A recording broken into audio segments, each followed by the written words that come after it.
May looks quite a bit brighter.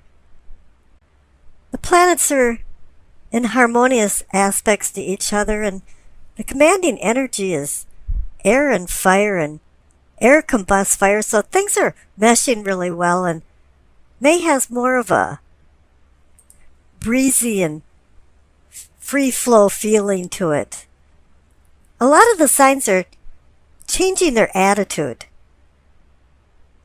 and finding new ways to move forward, and there was a lot of Wheel of Fortunes and Nine of Cups, the wish card. And then there was a few signs here that need to make some decisions, and Gemini was one of them. And definitely, you're the other one that needs to make some decisions, some dire decisions. If my memory serves me correctly, you've been holding back making some very important decisions in your life, and it's ramified your life. It's impacted your life to the point where the tower is shaking the foundation of your world. Now, you're not the only one that received the tower. For these 12 readings I've done for May, the tower came up over and over again for people to renew their life and release themselves out of bondage and finding relief. And this is really what you have to do. Let's go into your reading and see what's going on here. I'm going to start from the past because I think it's very pertinent and also pivotal for what your present is bringing you and what's in your future. On the left for your past, you receive the King of Pentacles and the Five of Pentacles. The King of Pentacles is the apex of wealth and health. Or is it? Because the Five of Pentacles means you're impoverished. You're lacking something. And if it's not material things, and I don't see it happening there because of the King of Pentacles, you're impoverished emotionally. You feel like you're lacking in love and there's a black hole somewhere. Maybe it's just your perception of it, but that's enough to change everything. I came across the word deprivation the other day, and it is the damaging lack of material things or things that are needed in your life. And I thought, that is the Five of Pentacles. And then it has a lot of D words involved in it. The deprivation, destitution, hardship, denial, distress. Okay, one of them wasn't a D word. Things haven't been going very well, especially in your recent past. Now let's go over to the base of your spine. You receive the Nine of Swords and the Seven of Swords. The Swords are our harsh teacher, and you got two very harsh cards here. The Nine of Swords is about being in the depths of despair. We're back into the D words of despondence, distress, discouraged, desperate for hope and relief. You've been your own worst enemy and in some state of dissolution and personal torment. Something is bothering you that's eating you up inside. The 9 circles of Dante's infernal hell are sucking you towards the gates of hell and putting you across the river Styx. But the number 9 means a completion is occurring and just around the corner. And perhaps difficulties will lighten up, but it's really up to you to make the right decisions. You have to face your fears, or they'll face you. You're at the back gates to an end of a cycle. Thank goodness. Now the Seven of Swords is the charlatan card. Somebody's stealing from you, but typically it's somebody stealing your emotions. They're being emotional vampires, and the only thing you're guilty of is allowing it to happen. Now up in your pelvic and sacrum for awakening and arousing, you receive the Star and the Hierophant. These are really two spiritual cards. The Star is saying that the fog is dissipating and the light is being cast on a road of cosmic understanding and healing for hope and the future. It's like a gossamer veil that's lifting. And you're seeing things now with more clarity. And there is a light at the end of the tunnel. But this is where you have to start loving thyself and seeing the bright light inside you. The star brings a gift of comprehension. It indicates that creative energies are flowing. And finally, maybe you can achieve some happiness inside yourself.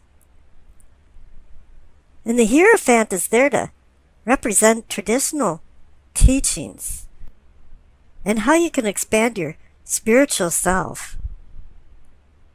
The star brings clarity, and the Hierophant brings truth. When you see him in a spread, it means you're seeking some kind of truth. The word Hierophant in Latin means to make known or to show. And you know there's been a lot of truths out there, but you've just been looking at it. You haven't really been seeing and understanding these truths. Now up in the solar plexus, for sensing and feeling, you receive the Eight of Cups and the Five of Cups. You know, everybody thinks the Eight of Cups is a bummer card, you know. Oh God, I got the Eight of Cups. I'm walking away from something. But to me, it's like freeing yourself. Oh yeah, I'm out of here. I'm not sticking around anymore. It's time to leave. It's time to change. And the Five of Cups too is another card that's about a lot of D words: despondency, displacement, depression. It is time for you to move on and change it out of here. I know some of the readings I've given Virgo lately have been very tough. And I know Scorpio has gone through 5 years of just disparity. Saturn's been in the second house. A lot of things have been going on with Scorpio and Virgo. And now Scorpio's starting to climb out of this, but now it's up to you to start seeing some truths to climb out of the hole that you're in now, because you've been in a black hole. Now in the center, for the heart of the matter, you see the Ten of Wands and the Three of Pentacles. Now this isn't anything new to you, that the Ten of Wands indicates a lot of responsibility and a heavy load. Since you're so detail-oriented anyway, you usually do take on a heavy load and do a good job at something and recheck everything diligently. Now the Three of Pentacles indicates that you're building something. I call this the Architect card. But it's also usually indicating a group effort, some type of teamwork. Everybody's on the same sheet of music. And you're sharing the achievement of goals. And the message of this card is to get with the program and find balance and enjoyment through your work and collaboration with others. Find a happy place with others, because I don't think you have or completely have. Now down on the bottom right for your throat for teachings and communicating, you receive the Six of Swords and the Seven of Cups. Now the Six of Swords is a card about moving on, just like the Eight of Cups. It's telling you for a second time, maybe you should rethink some things and move on away from some things. And the Seven of Cups is saying the same thing. The Seven of Cups is about a difficult decision. There's a prize and a poison in each cup, and you're not sure which cup to lose and which cup to choose. But if you don't make a decision, that's a decision too. And boy, this is reinforced up in the third eye for seeing and envisioning. You received the Two of Swords twice. And two, to me, means decision, balance, and partnership. But this is also another hard decision, because the woman has her two arms over her heart chakra. And it's meaning that there's equal but opposing forces that are tearing you apart, because you don't know which way to turn. And you're in the middle of some type of dilemma. And this is reinforced up in the crown for knowing and understanding because you received the Tower. Now, the Tower has showed up in this May series quite a few times, but it's only been like fault zones running underneath the Tower. But here, this is like a collapse. It is time to free yourself from bondage. You know, you've got the Nine of Swords down there. It's keeping you up at night. Something's bothering you. You know, you've got the Five of Cups. And in the background, normally of the Five of Cups, there's always an illustration of a bridge. And it's telling you to walk over the bridge. You know, some cups are spilled, but some are still full. And you have to look at life as the cups are half full and not half empty. Now, this Tower card is starting to shake not only your conscious, but your unconscious self. Your whole cage is starting to shake.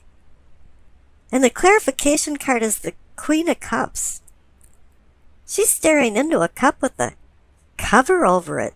This is indicating that you're supposed to use your intuition to start driving your decisions. I mean, logic and reason has to be behind it. But you haven't been listening to your gut feelings. You haven't been listening to the subtle messages from the cosmos that's saying, yeah, you really have to change to make yourself happy again. Now, we've discussed the past, so let's skip over to the future. The main card is Temperance. You know, she's there for the rebuilding and to clean up the rubble from the nuclear explosion of the Tower. It's kind of like the cosmos left you a blank canvas and now you have to do cautious brush strokes. Use moderation and self-control and restraint while shedding impulsive desires. All types of relationships require temperance. And resisting change makes you your own worst enemy. And I'd mention that to Gemini too, is that they've been their own worst enemy because they haven't been able to make decisions. Now, I pulled two clarification cards for the future card and received the Chariot and the World. The Chariot is about overcoming opposition, overcoming opposing forces, and using discipline and willpower to move yourself forward. And the World card is there to say, yes, if you can do that, then you've earned and learned, and you can change. Don't fear the Tower card.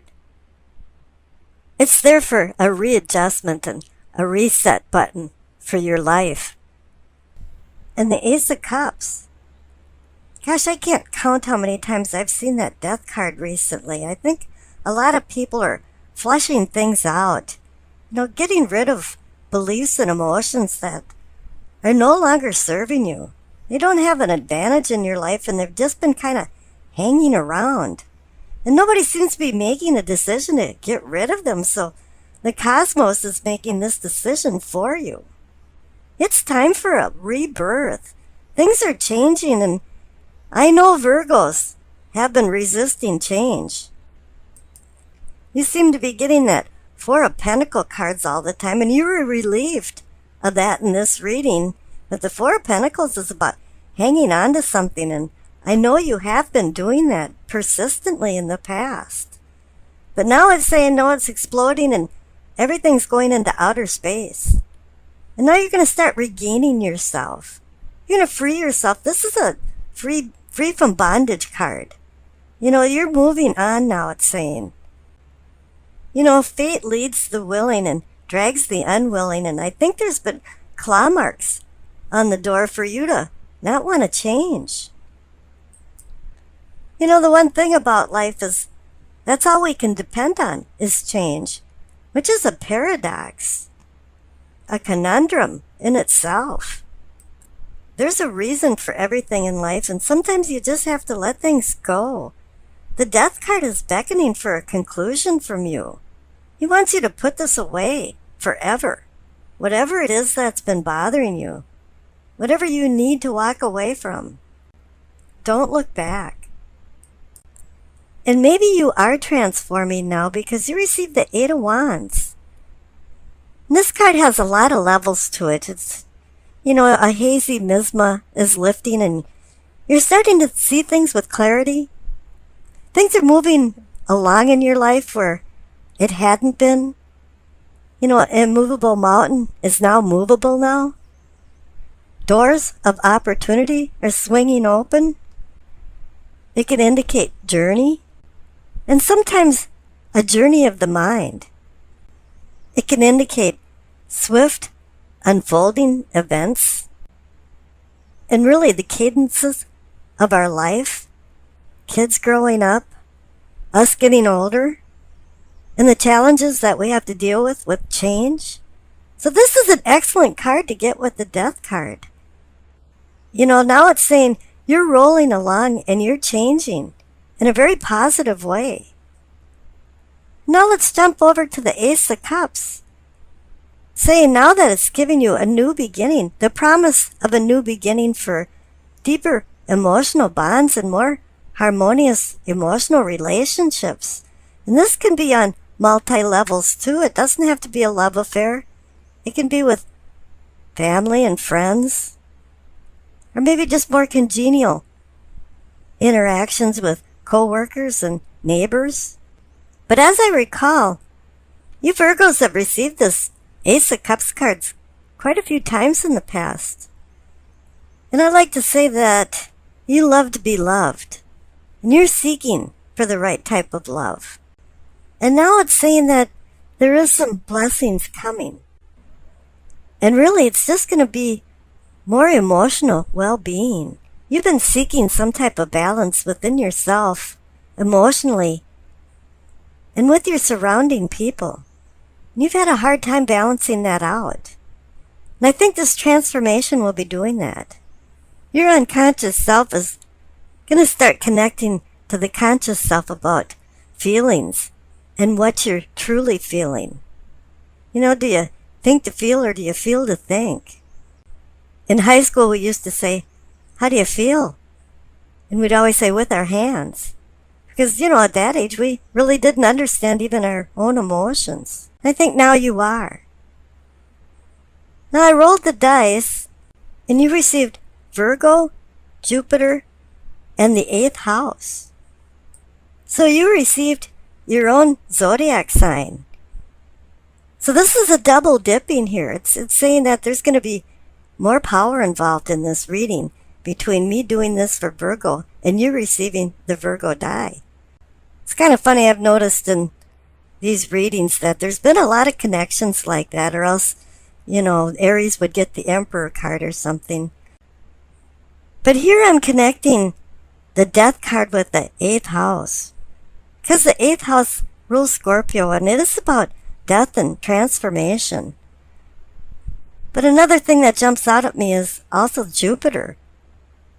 The largest planet and the most expansive natured planet in our solar system seems to be toying with your mind, especially with regards to the 8th house concerning death and transformation. That's why the Death card did show up. The Death card received a cosmic invitation to your party. He might be an unwanted guest, but he'll straighten things out in your house and bring sudden transformation to you. And that's why you received the 8 of Wands. The redeeming feature of this reading is that you're getting a second chance in love with the presence of the Ace of Cups. Although you might not think this, that old blessed cup can herald even new business beginnings. And with the 8th house showing up on the radar, it could be with joint finances, inheritances, taxes, partnership monies. All you can depend on in life is death and taxes, and yes, Jupiter, the 8th house, is injecting an opiate-like substance into the main vein of love and business. And you've noticed you received the 8th house and also the 8 of Wands card, and that's not a coincidence either.